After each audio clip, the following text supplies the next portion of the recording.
السلام علیکم ناظرین، آج جمعہ کا دن ہے۔ جمعہ کے دن آپ کے فقہی سوالات اور ٹیکنیکل سوالات لیے جاتے ہیں، تو چلیے سوالات و جوابات کے اس سلسلے کو شروع کرتے ہیں۔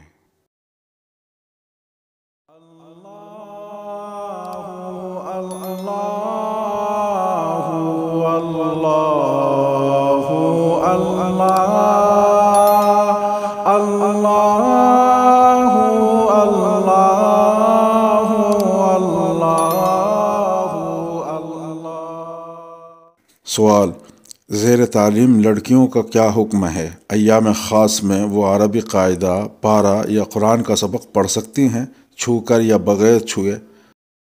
دارالافتاء جامعۃ العلوم الاسلامیہ بنوری ٹاؤن کے حوالے سے جواب سنیے۔ دوران حیض یعنی ماہواری کی حالت میں عورت کے لیے قرآن کریم کی تلاوت منع ہے، البتہ تعلیمی ضرورت کی وجہ سے ایک آیت کی مقدار سے کم پڑھ کر سانس چھوڑ دینے کی حد تک فقہائے کرام نے جواز لکھا ہے۔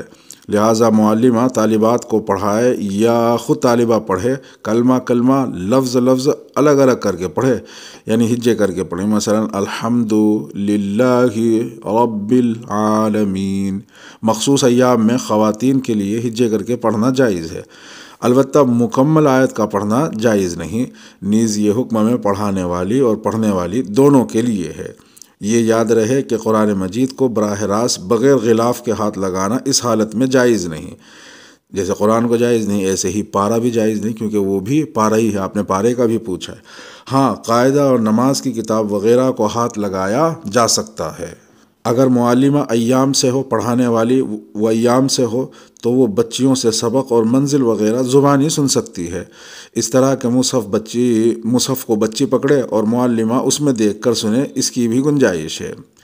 اسی طرح اگر حفظ بھولنے کا اندیشہ ہو تو فقہائے کرام نے یہ صورت لکھی ہے کہ حافظہ کسی پاک کپڑے وغیرہ سے مصحف کو پکڑ کر اس میں دیکھ کر دل دل میں دہراتی جائے، زبان سے بالکل بھی تلفظ نہ کرے، اس کی بھی گنجائش ہے اور اس سے حفظ کی ضرورت پوری ہو سکتی ہے۔ سوال: بچوں کی برتھ ڈے منانا، برتھ ڈے کی تقریب میں شرکت کرنا، برتھ ڈے کے موقع پر کیک وغیرہ کاٹنا کیسا ہے؟ مسعود عالم، پرتاپ گڑھی۔ جواب: اسلام میں برتھ ڈے یعنی سالگرہ منانے کا شرعاً کوئی ثبوت نہیں ہے، بلکہ یہ موجودہ زمانے میں اغیار یعنی عیسائیوں کی طرف سے آئی ہوئی ایک رسم ہے، جس میں عموماً طرح طرح کی خرافات شامل ہوتی ہیں۔ مثلاً مخصوص لباس پہنا جاتا ہے، موم بتیاں لگا کر کیک کاٹا جاتا ہے، موسیقی اور مرد و زن یعنی مرد و عورت کی مخلوط محفلیں ہوتی ہیں، تصویر کشی ہوتی ہے اور پھر ان میں غیر اقوام کی نقالی بھی ہوتی ہیں، اور یہ سب امور ناجائز ہیں، یہ سارے کام ناجائز ہیں۔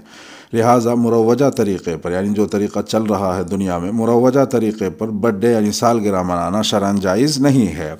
ہاں، اگر اس طرح کی کوئی خرافات نہ ہو اور نہ ہی کفار کی مشابہت مقصود ہو، بلکہ گھر والے اس مقصد کے لیے اس دن کو یاد رکھیں کہ رب کے حضور اس بات کا شکر ادا ہو کہ اللہ تعالیٰ نے عافیت و صحت اور عبادات کی توفیق کے ساتھ زندگی کا 1 سال مکمل فرمایا ہے، اور اس کے لیے اگر منکرات سے خالی کوئی تقریب رکھ لیں یا گھر میں بچے کی خوشی کے لیے کچھ بنا لیں یا باہر سے لے آئیں تو اس کی گنجائش ہے، تاہم احتیاط بہتر ہے۔ دارالافتاء جامعۃ العلوم الاسلامیہ بنوری ٹاؤن، کراچی۔ سوال: مجھے جب بھی زکام لگتا ہے یعنی نزلہ ہوتا ہے تو اتنا تیز ہوتا ہے کہ تھوڑی دیر میں رومال بھیگ جاتا ہے۔ 4 رکعت نماز پڑھنا میرے لیے مشکل ہو جاتا ہے، اگر صاف نہ کروں تو پانی کپڑوں اور صف پر گرتا رہتا ہے، بازو سے اچھی طرح ناک صاف نہیں ہوتی، ایسی حالت میں میرے لیے کیا حکم ہے؟ جواب: بلا ضرورت نماز میں ہاتھ ہلانا مکروہ تحریمی ہے، لیکن ضرورت کے وقت نماز میں ہاتھ ہلانے کی گنجائش ہے، اس سے نماز پر کوئی فرق نہیں پڑتا، لہٰذا مذکورہ صورت میں آپ ایک ہاتھ استعمال کر کے ناک صاف کر سکتے ہیں۔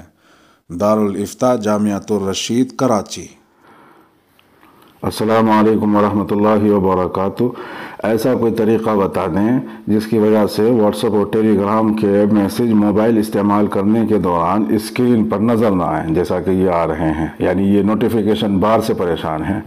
نوٹیفیکیشن بار، جی اس کو ختم کرنے کے 2-3 طریقے ہیں۔ ایک طریقہ تو یہ ہے کہ نوٹیفیکیشن بار پر جائیے، مثال کے طور سے یہ آپ دیکھ رہے ہیں تو اسی پر انگلی دبا کر رکھیے، یہ واٹس ایپ کا نوٹیفیکیشن ہے، انگلی دبا کر رکھا آپ نے، یہ بلوک کر دیں گے آپ۔ اگر آپ نے بلوک پر ٹچ کیا تو اب کوئی بھی نوٹیفیکیشن نہیں آئے گا، اور اگر میوٹ پر ٹچ کیا تو نوٹیفیکیشن تو آئیں گے مگر وہ جو ٹو بجتی ہے گھنٹی وہ نہیں بجے گی۔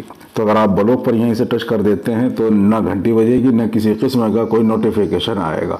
مگر اس میں خرابی یہ ہے کہ بعض موبائلوں میں تو یہ آپشن ہوتا ہی نہیں۔ ایسا بھی ہو سکتا ہے کہ آپ کے موبائل پر یہ نہ آئے، تو ایسی صورت میں آپ کو موبائل کی سیٹنگ میں جانا ہوگا اور اندر سے آپ یہ کام کر سکتے ہیں۔ ذرا موبائل کی سیٹنگ میں چلتے ہیں، موبائل کی سیٹنگ میں چلے، نوٹیفیکیشن بار کو تلاش کریں گے، یہ رہا مینیج نوٹیفیکیشن۔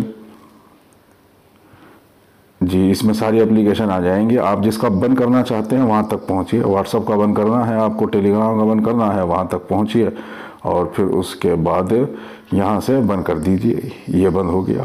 چالو کرنا چاہیں تو یہاں سے یہ چالو۔ مگر اس طریقہ کار میں خرابی یہ ہے کہ اس میں سارے نوٹیفیکیشن بند ہوں گے، گروپ اور چینل کے جو نوٹیفیکیشن ہیں وہ بھی بند ہو جائیں گے، اور آپ کے پرسنل پر کیے جانے والے جو میسج ہیں وہ بھی بند ہو جائیں گے، ان کا بھی آپ کو پتہ نہیں چلے گا۔ اور اگر آپ دونوں کو الگ الگ کرنا چاہیں کہ جناب علی صرف گروپ جو ہے یا چینل جو ہیں ان کے نوٹیفیکیشن بند رہے کیونکہ وہ اتنے زیادہ ضروری نہیں ہوتے، اور پرسنل کے جو ہیں وہ مل جانے چاہیے بر وقت آن دا اسپاٹ، تو اس کے لیے آپ جو ہیں وہ الگ الگ آپ کو بند کرنا ہوگا۔ مثال کے طور سے یہ ٹیلی گرام ہے، آپ یہ فرض کیجئے چینل کا نام ہے یا گروپ کا نام ہے، اس پر ٹچ کیجئے اور ٹچ کرنے کے بعد یہاں نوٹیفیکیشن دیکھیے آن ہے، یہ تو آپ پرسنل ہے اس وجہ سے آن کر رکھا ہے۔ ہر چینل کا اسی طریقے سے کرنا، یہ بند کر دیا گیا۔ چینل کی بھی مثال دے دیتے ہیں، حضرت مولانا خالد سیف اللہ رحمانی صاحب کا یہ چینل ہے، نوٹیفیکیشن دیکھیے آف ہے، یہاں سے آپ چالو کر دیں۔ اب سارے نوٹیفیکیشن مجھے وہاں بار پر نظر آئیں گے، اور اگر یہ بند کر دیا تو یہ پھر بند ہو جائے گا۔ واٹس ایپ پر کس طور سے ہوگا؟ واٹس ایپ پہ بھی آپ کو الگ الگ اسی طریقے سے بند کرنے ہوں گے گروپ کے نوٹیفیکیشن۔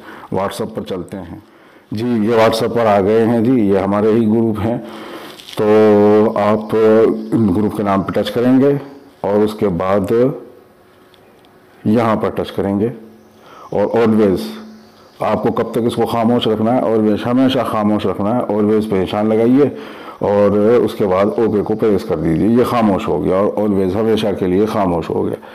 تو اس طریقے سے اگر آپ سارے جتنے گروپ ہیں ان کو باقاعدہ جا کر الگ الگ بند کر دیں، تو ایسے جتنے غیر ضروری ہوں ان کو بند کر دیجیے، اور اگر کوئی ضروری ہو تو اس کو کھلا رکھیں۔ اس میں ترتیب وہ یہی ہوتی ہے سوشل میڈیا پر کہ جو گروپ اور چینل کے نوٹیفیکیشن ہیں وہ بند ہونے چاہیے، اور جو پرسنل ہے وہ چالو ہونا چاہیے، تاکہ ضرورت کے وقت میں اگر کوئی آپ کو بلا رہا ہے، کوئی آپ کو ضروری میسج کر رہا ہے تو وہ فوراً مل تو جائے۔ ایک اور سوال، السلام علیکم ورحمۃ اللہ وبرکاتہ، ٹیلی گرام چینل پر ایڈمن سے سوالات کیسے کریں کہ ان تک میسج پہنچ جائے یا کچھ بھی آسانی سے پوچھ سکیں؟ جی ٹیلی گرام کے جو چینل کے ایڈمن ہیں اگر وہ چاہتے ہیں کہ سامنے والا ہم سے رابطہ کریں تو رابطہ کرنا ممکن ہے، اور اگر وہ نہیں چاہتے تو ایسی صورت میں رابطہ کرنے کی کوئی شکل نہیں ہوتی۔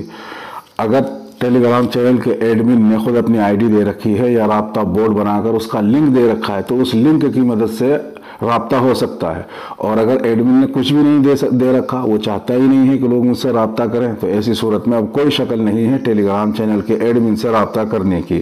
مثال کے طور سے کشکول اردو چینل ہے، چینل کے نام پہ ٹچ کیجئے، اس کے بعد دیکھیے رابطہ آئی ڈی دے دی گئی ہے، یہ رہی ٹیلی گرام رابطہ راہی اجازی پہ ٹچ کیجئے اور اس کے پرسنل پہ پہنچ جائیے۔